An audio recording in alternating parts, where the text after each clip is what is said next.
Hello, everyone, and welcome to Shamanic Learning. My name is Eleni, I'm Tina.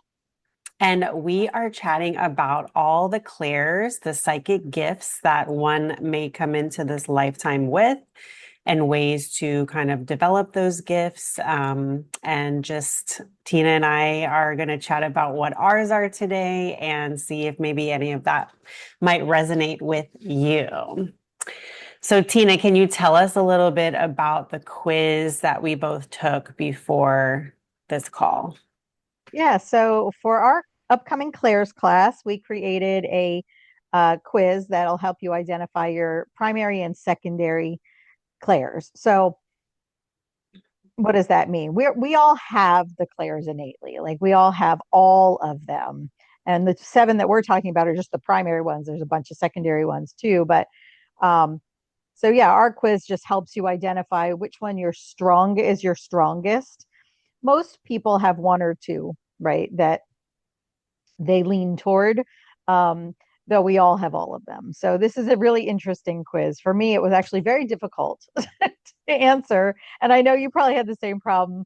I was trying to do it based on my intuition, not thinking through it. But so yeah, it's a pretty comprehensive. I think it was a pretty comprehensive quiz, um, to let you know which one is your primary and secondary. And for me, which ones that I really didn't weren't on my radar at all, which I Hmm. thought was surprising because, because of our work, we definitely use them all. But Yeah. two of them were two, a bunch of them were not even on my, like, didn't register on the quiz at all. Hmm. So, which I thought was really interesting. Yeah, I So, just want to what, define real quick, like what the clairs are. yeah. So they are our psychic gifts. They're like the extra sensory, subtle gifts that kind of compound off of our actual five senses. So if you think about like clairvoyance, people talk about, and then clairvoyance would be clear seeing, which would be either with your third eye, so kind of like an inward seeing, or some people see things outside with their naked eye that is subtle energy. That would be an example of clairvoyance. And so we have clear seeing. Let's list them real quick. Clear hearing, clear knowing, which is clear cognizance, clear feeling, clear taste, clear touch, and clear smell. And most people don't really think about like clear smell and clear taste. I think those don't get talked about that often.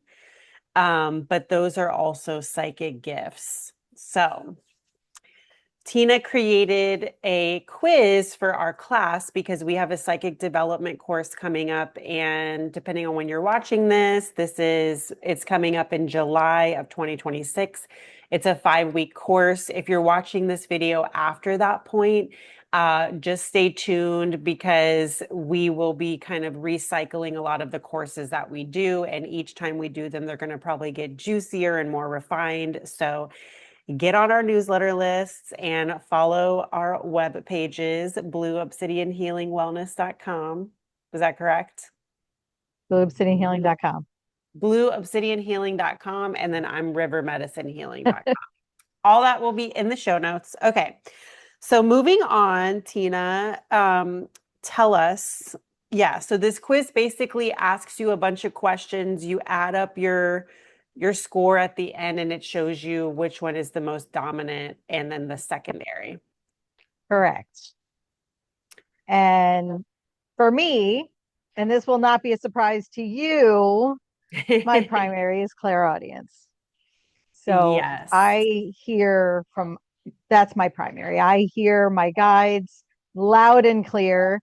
Um, I, even when I read, I hear. So, yeah, clairaudience is definitely my number one by a lot. Um, Hmm. I did have two secondaries that came in with the same number. Um, they are, I gotta pull my list up here, because I only wrote the letter. Uh, clairsentience and clairtangency, which makes sense for me, right? So clear tangency is clear touch. And I do energy work. So that made sense to me that I register things through touch. And clairsentience is feeling, and that's what most of us refer to as empathy, right? So I, especially in my healing work, I will often feel what somebody's feeling physically in my body, or when a spirit is present, I'll feel what they were feeling to relay the information. So that did not surprise me at all.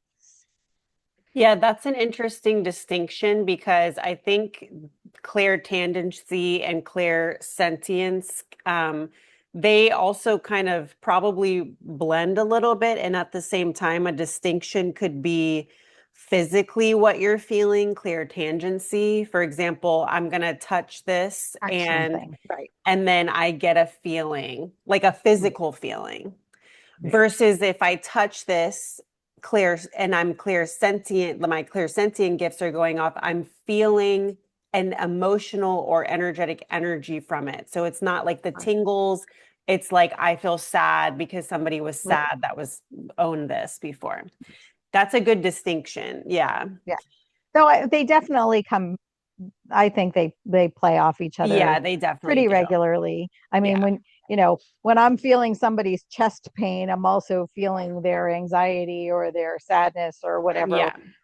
was causing the chest pain. So, um, Right. but it's interesting to me um, that smell was not on my radar at all, and yet I get that a lot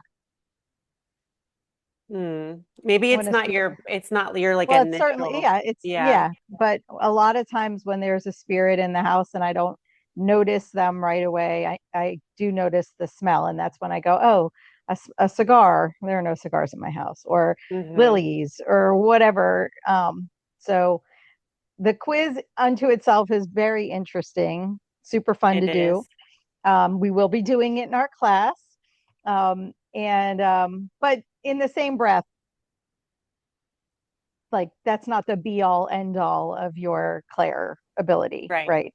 So, how Yeah. did yours come out, Elle? So my primary was clairvoyance, and then my secondary was clairsentience. That makes sense And to I me. didn't have any smell or taste, I think, at all. And some clair cognizance, which I feel like I have a lot of clair cognizance, but yeah, these all blend together a lot of times. Like you can be smelling something and then know that it's something else and then see something, so it's not black and white. Yeah. It's That's true. But I will also say, while we're having this conversation, and some of this, um, when I first started doing energy work, all I wanted was to be able to see. I wanted to be able to see, like, all of the people that I was working with who could see with their eyes or their third eye. They saw spirits, they saw energy, and I was like, I'm not getting that. And I was so frustrated by not having that skill. Hmm. And so once I knew which clairs were my primary, I leaned into that. And once you lean into the ways that you are getting your messages, it opens the way for other ways for those messages to come through. So yeah, it took Right. me probably 3 years, 3 good years to be able to see. Um, but now I feel like at some point or another, I've used all of the clairs at some point, and I definitely have been able to refine my skill with seeing. And Hmm. of course, in our class, we are going to do activities to teach and to practice Hmm. enhancing the clairs that you want to work with. Yeah. Yeah, because just like working out, just like any skill, cooking, sewing, you can build it's not muscle memory, but it's the Yeah. like the pathways to actually start receiving that information. And sometimes the biggest hurdle to start receiving psychic information is our belief systems or the fears that we've had. I know a lot of children have their psychic abilities like turned on when they come into the world. And then what can happen is there is either a lot of scary experiences that they don't have a way to understand or someone to talk to about, or they get told that that's not real. And so they learn through, conditioning to just kind of like shut those down. So I'm sure, Definitely. yeah, I'm sure we've all had imaginary friends and all the things, and maybe some of that was a construct of something that maybe we needed at the time. And maybe some of that was like we were actually talking to spirits. Mhm. Um, yeah, so I was reading something the other day, and forgive me, I would love to cite it, and I can't because I don't remember what I was reading. But it was talking about how we all have all of these clairs at birth. And, yes, what you were just saying, like we lose it at some point. So, our intention for this class is more of a remembering. Mhm. And that's what that's what I got from what I was reading, was that, like, we're not learning. We already know how to do this. So we're not really teaching anybody anything. We're just opening the pathway, like you said, to remembering how to Mhm. use these skills. Right. Um, this is not a talent. It's not something that, um, requires learning per se. It's just a remembering. We need to open up and allow, and tap into mm, that I'm going to say, like, that childhood energy of, yeah, being able to see, hear, feel, know, all the things. Well, So if I think that's, and it's a relearning of how to trust because I oh think yeah, definitely. I think when you start, well, and there's two spectrums because I think when you're really, really psychically open and you don't have a container and you don't have a guide or a mentor or somebody to explain all this to, that can be like very destabilizing as well, right? That's where you're like dripping into the psychosis area. But also, like, the other spectrum is that like we can't trust what's coming or that I can't trust myself for the information I'm receiving. And I think that comes with time and just like building those relationships with either your gifts or your practices or your helping spirits or all of it combined. And a lot of times, what will happen is, we might be attracted to a certain divination practice. So, like, I really love working with imagery, hence clairvoyance. So, I like working with the tarot. I like working with my oracle, and you love the pendulum work. Ew. And I'm curious if that kind of plays into your clairtangency of being able to feel physically. Yeah, Yeah. I'm sure it does. Because, Yeah.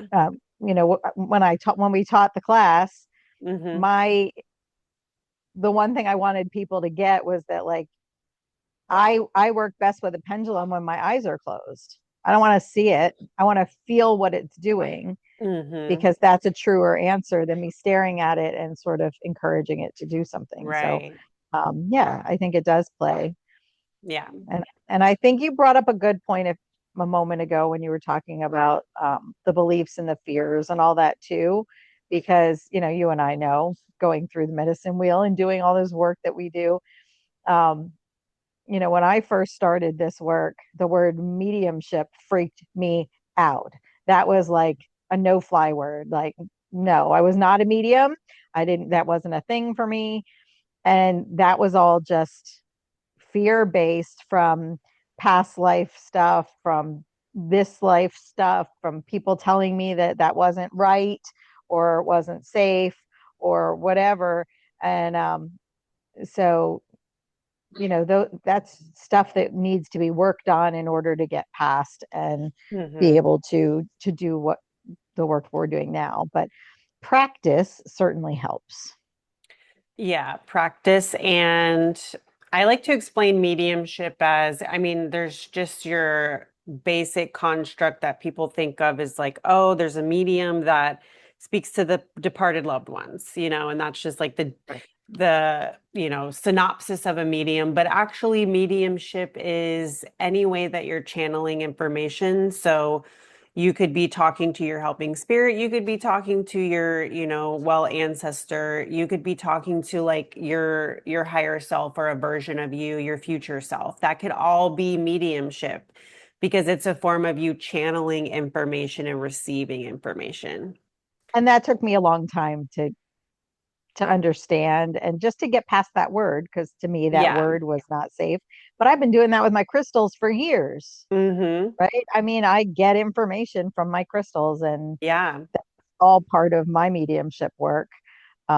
Yeah, I you may can not literally talk to anything. anything, and I do. You can talk to anything. Now, do you want to talk to anything and everything? Have discernment there. Yeah, no, that's not But safe. yeah, like have discernment, but everything has energy, and that's some of the deeper work that Tina and I teach about shamanic journeying and working in kind of like the middle world, which I won't get too much into, but just that everything around you has energy.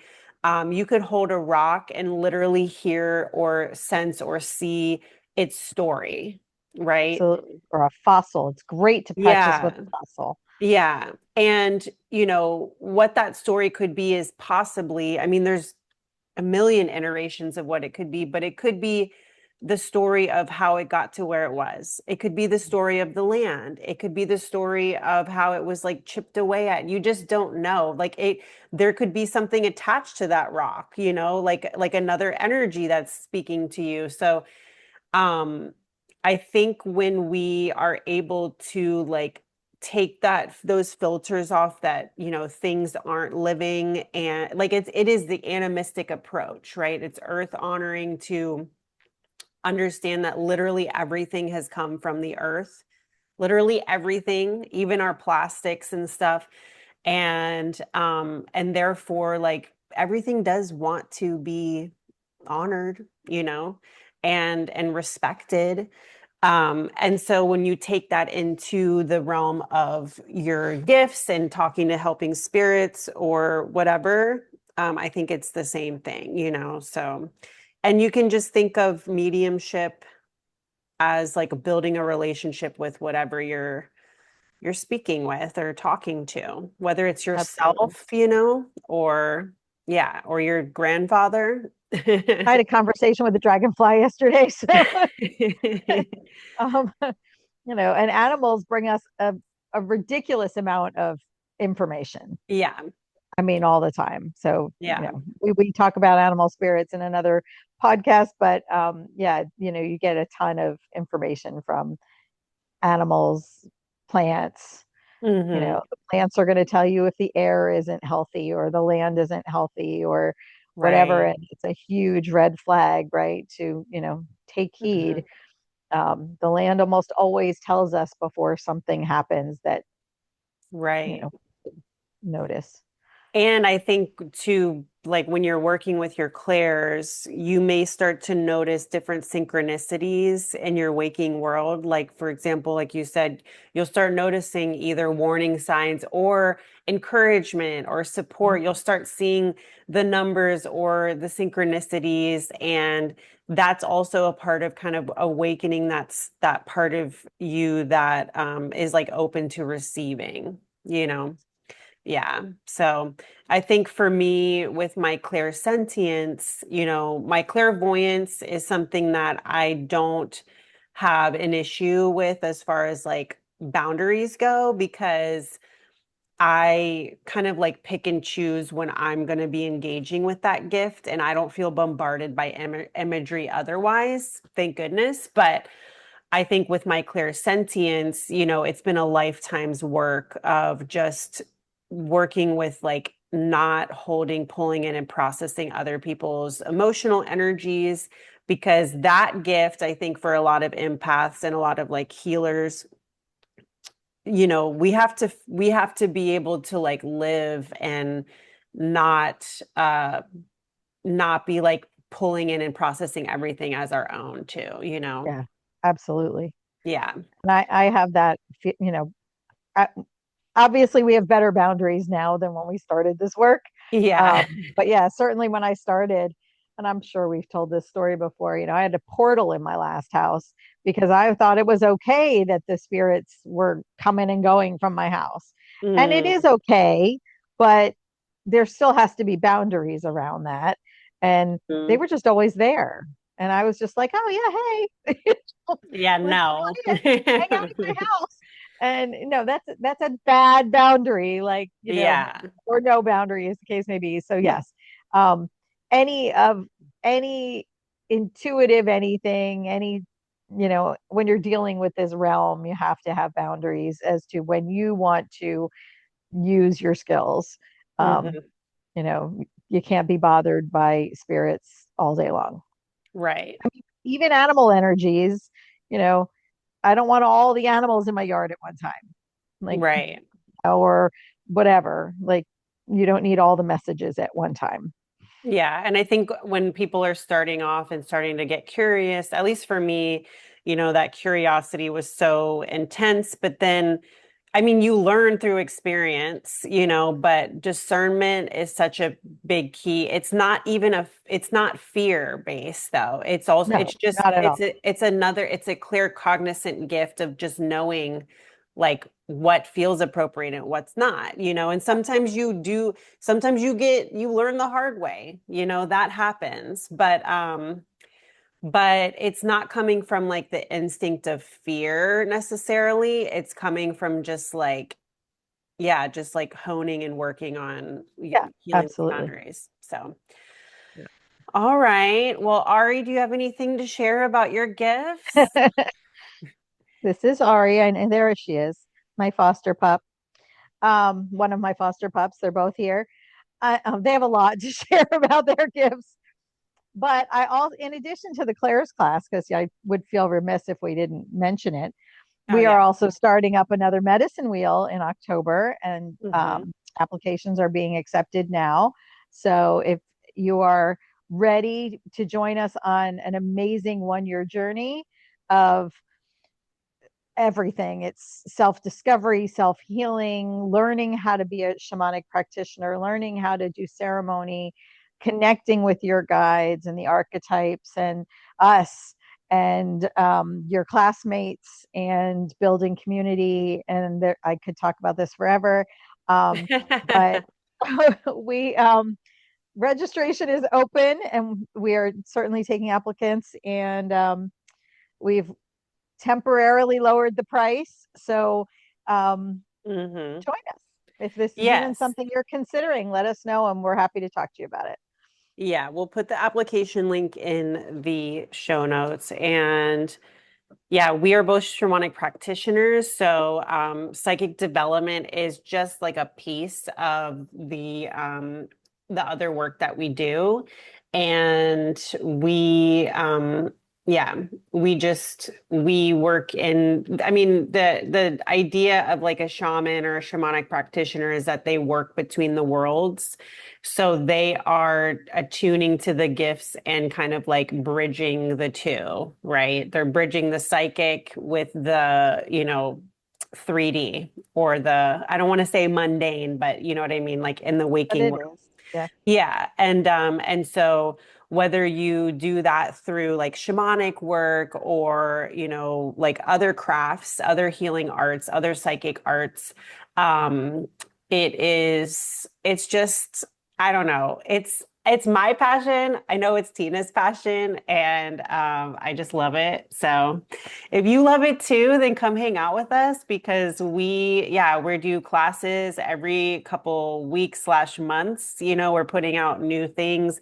We're trying to do a lot of live work because we like that building of the community and connecting live, but also all of our offerings will be recorded if you can't make it live. So come hang out with us. We want to meet And you. we do. And if there's something you want to learn about, put it in the comments and we'll Yeah. find it and Yeah, let create it. us know because the past couple ones we've been working on that we'll continue to do is dream work, shamanic dream work, divination. But we're open to suggestions of what people want to learn. So, yes. All right. Thank you all. And until next time, and if you do enjoy this video, please give us a like and subscribe. And we appreciate you listening till the end. All right. See you later. Bye.